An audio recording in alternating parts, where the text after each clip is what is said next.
Today I want to speak directly to those of you in the Northern Hemisphere, the teachers, the homeschoolers, and the educators of all kinds who are stepping into that beautiful season we call summer break.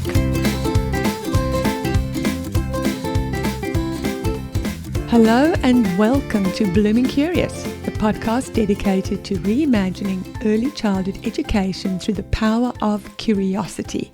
We explore the strategies that inspire a lifelong love for learning in children. So if you're an educator or a curious parent looking for creative, meaningful ways to engage children and move beyond the talk and chalk traditional classroom approach, then this is the podcast for you.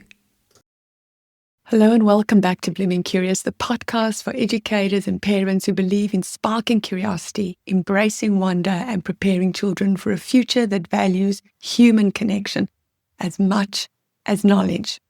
Today I want to speak directly to those of you in the Northern Hemisphere, the teachers, the homeschoolers, and the educators of all kinds who are stepping into that beautiful season we call summer break. Take a moment. Take a breath. You've made it. Let's talk about how this unhurried time, this unhurried season is more than just a break. It's an opportunity, a moment to rest, to reflect, and to reignite your passion for teaching. Why does summer matter? And it matters actually more than you think. It's often framed as a time to recover from burnout. But I'd like to offer you a new perspective. What if we treated this time not just as recovery, but as a reset? A gentle mindset shift away from survival mode towards intentional growth. Because here's the thing, children need energized, curious, inspired teachers, and that begins with you. And it starts with rest, because you've earned it. Let's not skip this part. True inspiration begins with rest. And not just the physical kind, but mental space. Here are a few ways to truly recharge. Unplug from technology, at least for a few hours a day. Spend some time in nature. Go for a walk, go to the beach, go into the mountains, get into your garden. Start journaling or sketching without any outcomes in mind. And sleep in if your body needs it. Secondly, you don't need to always be productive to be valuable.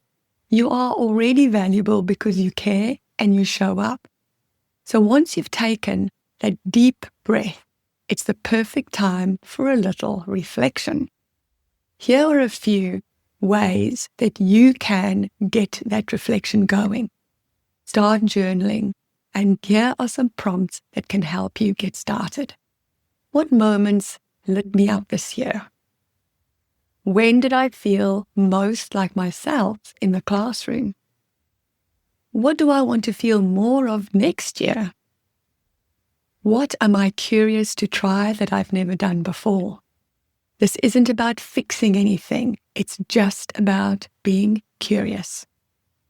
Number 3, read to reignite, not to prepare. Now let's shift into learning, because in the most inspiring, non-pressured way possible, because here's the thing, education is academic, and we know that teaching comes from the heart, but it's also about the mind.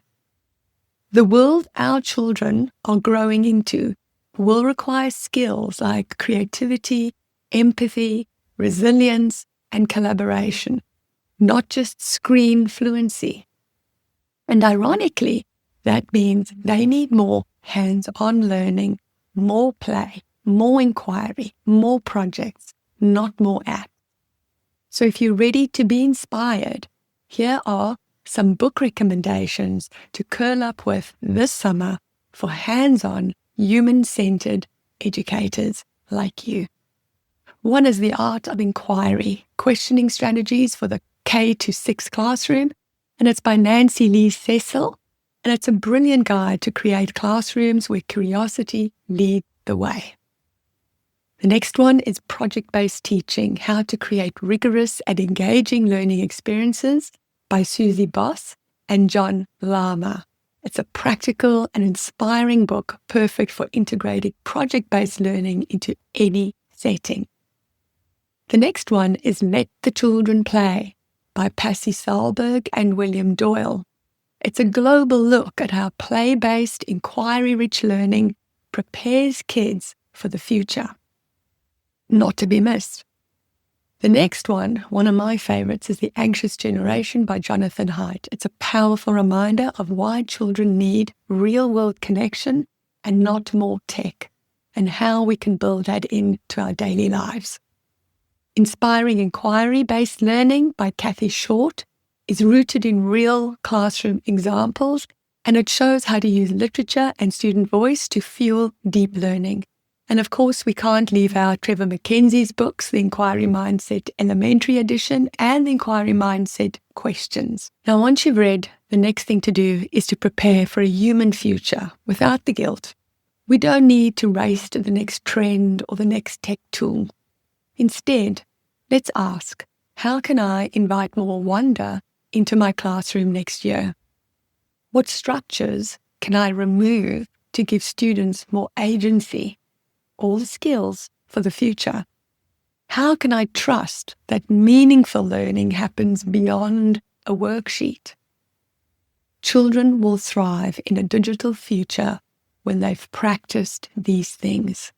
Making things with their hands, solving real-world problems, asking questions and not just settling for quick answers, because our brains actually love solving problems. Working with others and listening deeply, because these are human skills and you, yes, you, are the guide they need to develop them. So this summer, give yourself permission to rest. Give yourself permission and the space you need to reflect and take the time for inspiration to grow. Let your professional development feel more like a personal development experience.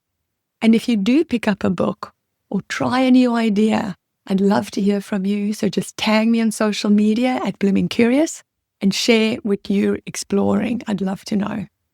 I know also that being a human-centered educator means that you welcome a little structure and support. So I've created the Curiosity Toolkit just for you. It's a toolkit that contains templates and prompts and planning tools for 5 weeks of wonder and beyond. And it gives you the perfect outline for things to include and consider when you're planning your next lessons or your next units. And best of all, it plugs into any curriculum or any lesson. And as an added bonus, when you purchase the toolkit for the low price of only $10, it automatically gives you entry into the Blooming Community, which is my free private membership where educators like you can get the support you need from fellow like-minded educators. Just go to go.bloomingcurious.com/Curiosity Toolkit. I'll leave a link in the show notes. Thank you for listening today. Remember, being a great educator doesn't mean doing more. It means being more present, more curious, and more human. You've got this. Remember to check out the show notes for the links to the books that I mentioned and the toolkit. And until next week, stay blooming curious and take care of yourself.